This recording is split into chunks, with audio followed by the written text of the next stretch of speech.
we were testing it earlier today, and it did work.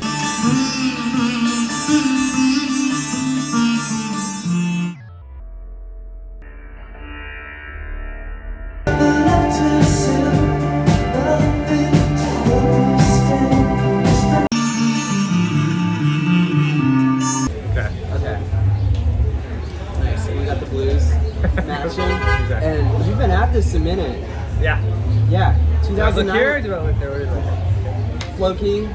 Well, yeah. I mean, like I'm constantly training on the sitar. I've been playing since 2000. I think it's been 22 years or so. And I mean, that's the thing with sitar. Like, you can get really deep into it, but at the same time, it's just another stringed instrument, like a guitar. Like, you can tune a guitar like a sitar.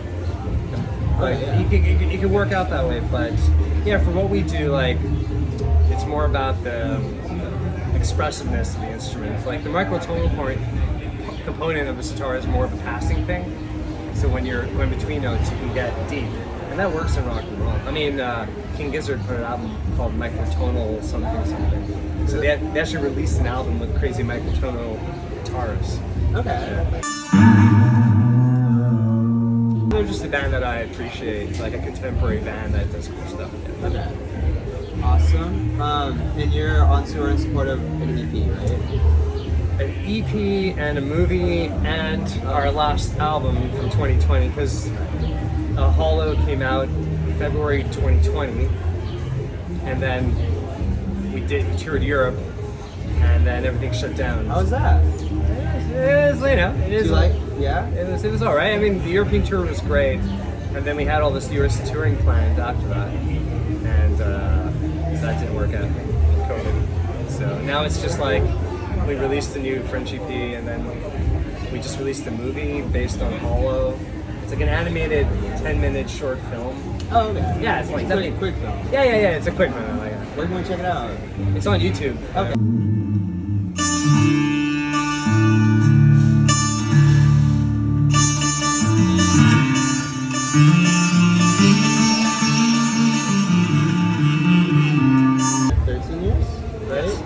So, has it been the same consistent core members, or like how have you? Yeah. No, not at all. No, it's you. Yeah, it's me. I started this band in 2006. Like I quit my old band, and then I started focusing more on sitar, instrumental, psychedelic music, and I wanted to be like this crazy psych garage thing with sitar. But then I started writing songs. Because I didn't write songs before this band. I was a side man. I played bass. No way. I was a side guy in the band, so I never wrote songs. The high dials. Yeah. So I wasn't the main guy. So when I started this, I wanted to do more sitar based, but then I started writing songs. Yeah. And they sound good. They're like very mature. Yeah. It's like your first album back in. Like they would say, your first album is the album you've been writing your whole life. So all the ideas I had over the years was in my first record, and so it was kind of like that was the 7 C's, and then it kind of was from there. Each album just got more refined, and now I feel like the band has a sound that a compartment that I can work in that works. Yeah, no, I'm really excited to see this show, and I'm excited to see kind of how it's structured, because I was on Instagram and I was watching like maybe there's like a DJ kind of component to it with the sitar. Like I've never seen a show of yours before. Oh, okay, no, it's basically like a psychedelic rock and roll show, and like like my albums, like maybe like 3 songs per album have sitar, but in the live show, it's like a different experience. You know, I can have a pop song on the album, but live, I guess we kind of mix match the droney psychedelic sitar stuff in with the pop songs and all that. So it's like a journey. Okay. Yeah. Cool. And so you transition from bass to sitar and lead vocal. Yeah. I'm assuming. And it's just a 4-piece. Yeah. So like I was saying, so I started the band. I recorded a record, and it was just I'd bring friends in, and then we got nominated for the Polaris Music Prize.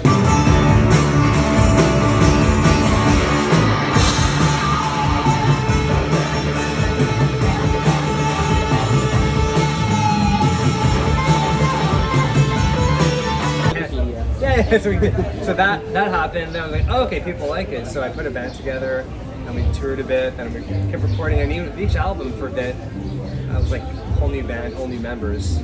And then then Miles, my drummer, joined in 2012, and the band's evolved since then, different members. But yeah, this one's been going strong since 2019. Wow. Hey, 3 years. That's great. Yeah, we And survived same COVID with it. Yeah. Yeah, how was that? Were you able to hang out and come up with music over that time period? Like, were you like in your bubbles, but like hang out a little bit? Because I have I have a recording studio at home, so I record all our records there now. Okay. So over COVID, I was in my studio recording, working on the movie, and then I'd send the tracks to the guys, they would send things back. So yeah. Okay. So your studio up in Montreal, like. But you don't play every instrument. No, you dabble. Yeah. No, I have my demos. I play everything. Okay. And then I give it to the band, and then it's like I keep things really bare so that they can do their own thing. And like we're working on a new record now. Okay. Well, I think we might play a new song we're working on today. So we have a whole new record we're going to start after the tour. So this is like just to get us playing together better before we go record a record. You know, it's been 2 years since we did this, so we need to get our chops. We need to woodshed a bit. No, that's really exciting though. And you're already working on another record. Yeah. So I'm excited to hear the new song. What's the name of it? Lost in a Dream. How do you structure your shows? Do you call out songs, or do you go in with a set list? Well, I think I like having a set list just because. Yeah, I mean we've done shows where you just call it out. It never works out that well because we have such a big catalog. So for each tour now we write a set list out, and with each night it gets refined a bit more. So this is the third show of the tour, and I think we already hit our stride with where we want to go with This is elections. only the third show? Yeah. Oh, okay. Yeah. Okay. How many more dates do you have? 5 more after this. It's not that bad. It's like a 10-day tour. And then back to the studio and back. Yeah, back home. Then we start recording the new record and.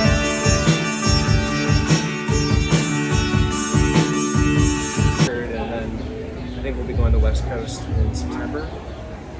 Very cool. Where in the West Coast? It's all like LA and San Fran. Yeah. Like literally, we're gonna do a fly out. It's not confirmed yet, but it'll be just up the coast for like late August, early September. That's so exciting. Yeah. You must be really stoked. I mean, like. Yeah. I mean, it's all great stuff. yeah. I mean, we just gotta keep doing this. I mean, there's no reason to stop. So. Right. This, you know, you might have answered this already before, but why did you leave High Dial? Oh, I like that band in different formations. I was in for about 11 years. I think. I was just like, I got tired. Well, we were touring a lot, and I got married, and my priorities shifted. I didn't want to. Yeah, I got pretty jaded with music and rock and roll and being in a band. So I just wanted to get out of that. But then by getting out of that, You ended up doing I did some soul searching. Yeah. I did some soul searching, and this thing just happened, and here we are, 13 years later. So. Yeah, no, in Brooklyn. I mean, you made it. You're in Brooklyn. You're playing the Sultan Room. Like, it's a great neighborhood. It's great. Is this Bushwick? Yeah, this is Bushwick. Yeah, because I remember coming to Bushwick 10 years ago. It didn't look like this. No. Yeah. No. Definitely changed. Yeah, we haven't played New York since 2017. So this is the first show here in 5 years or so. Oh. Yeah. It's been a while.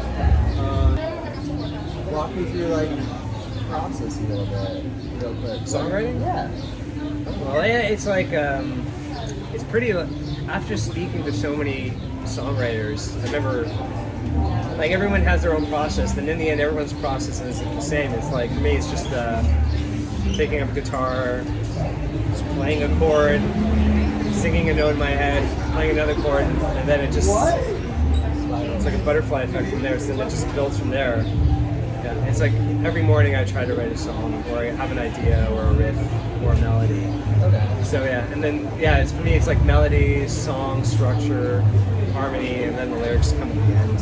That's always the one where you have to, like the words have to mean something to me, and otherwise what's the point of singing them?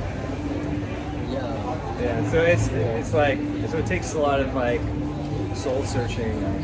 Like the new album that we're gonna record, I got lucky. I was over the Christmas holidays. I just had 2 weeks where I wanted to just put all these ideas into a package, and so I think I did like 15, 16 songs, and just living with them for a few weeks after that, I realized like I don't like that one, I don't like that. So I think I have like 10 songs now. So that's the process of that. You got 10, okay, so 10 songs. So the next new record might be 10 songs? I think it should be, yeah. I think it's feeling pretty good. You have, okay, so that's enough. That's crazy too though, because like songwriting is its own process, but like coming up with an album is a whole other process too. Yeah, no, it's like the thing with the EP, it's a French EP, right? Yep. So that was like a whole other thing. I worked with a friend of mine for the lyrics, and I could only come up with 4 songs for that. Like you only go as far as you can take it. And I knew for this new album that I had a lot of ideas, especially over COVID. I kept coming. Like, I was home all the time, right? Yeah. But no, the songwriting is its own thing, and an album is a nice thing to have. But for the French EP, I didn't have enough songs that worked well together. So. You know, it's all about, I mean, it's like a snapshot of something. Okay. One more question, I guess. Is just like, you've got like a really defined sound, but like it's kind of a nostalgic sound too. Like it's very like organic, like lush. Like, I know, you know, on your Wikipedia and whatever, you get like a lot of Britpop influence.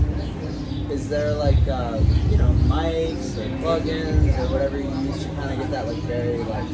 Wow, I mean, I guess it comes down to the songwriting mostly, I guess. Like it's my, you know, it's like when I started this band, I had my musical interests of where I wanted to go.